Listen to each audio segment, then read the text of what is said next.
किसी ने सच ही कहा है कि जो इंसान दूसरों की खुशी में अपनी खुशी देखता है वो इंसान कभी भी दुखी नहीं हो सकता।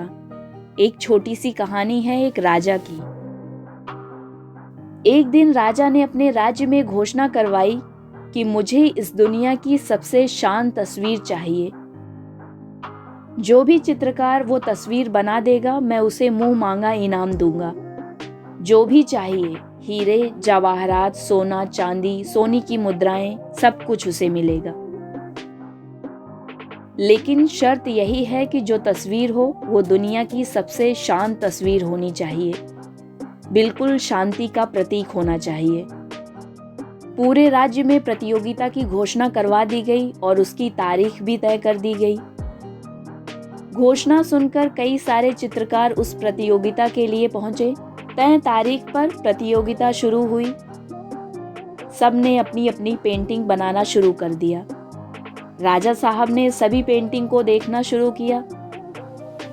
प्रतियोगिता के अंतिम चरण के आते आते 2 तस्वीरों को चुना गया। दोनों तस्वीरों को दरबार में रखवाया गया, सबको देखने के लिए कि इन दोनों तस्वीरों को चुना गया है।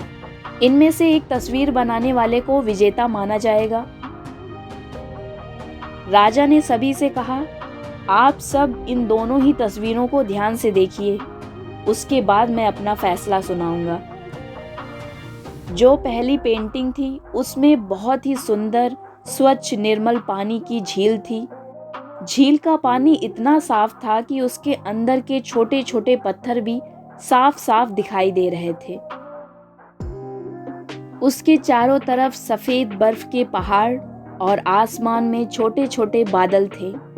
पंछी उड़ रहे थे। बहुत सुंदर पेंटिंग थी। पेंटिंग ऐसी कि किसी को भी मंत्रमुग्ध कर दे। उस पेंटिंग को देखकर कोई भी कह सकता था कि इनाम इसी को मिलेगा।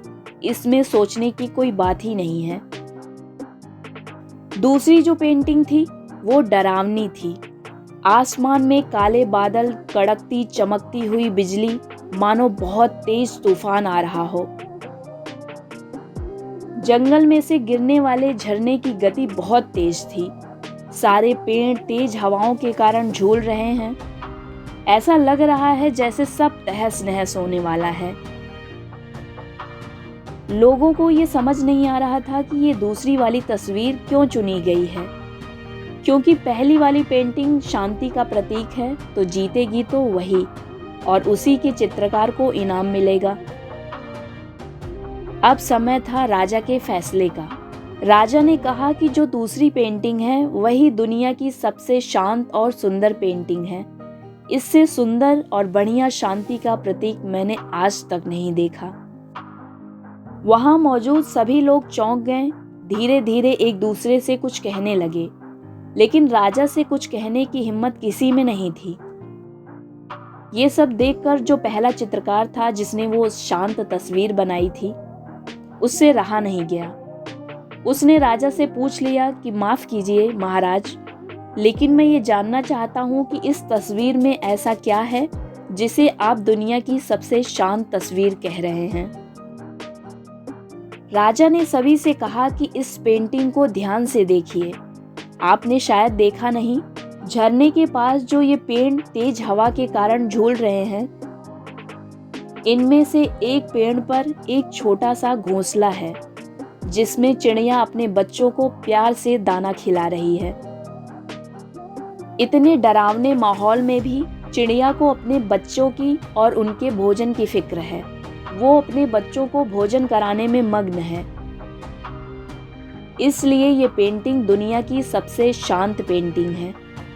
राजा ने आगे कहा कि आपको लगता है कि शांति जगह में है। जो सुंदर तस्वीर है वही शांत तस्वीर है, लेकिन ऐसा नहीं है। शांति आपके मन में है। ये छोटी सी कहानी हमें सिखाती है कि हम में से बहुत सारे लोग कहीं घूमने जाना चाहते हैं। हमको लगता है कि वहाँ सुंदर पहाड़ हैं, सुंदर झरने हैं, कितनी शांति होगी। लेकिन हो सकता है आप कहीं घूमने जाएं, फिर भी वहाँ टेंशन में ही रहें, किसी न किसी बात से परेशान रहें। कई बार ऐसा भी होता है कि आप भीड़ भाड़ में हैं, लेकिन अंदर से शांत हैं। सब कुछ अच्छा लग रहा होता है क्योंकि शांति हमारे मन में होती है। जिस दिन मन शांत होता है उस दिन सब अच्छा होता है। तो चाहे जितना आपको लगे कि चीज़ें आपके खिलाफ जा रही हैं, तब भी अपने मन को शांत रखिए और अपनी मंजिल की ओर बढ़ते रहिए। अपने जीवन में कुछ अच्छा करते रहिए।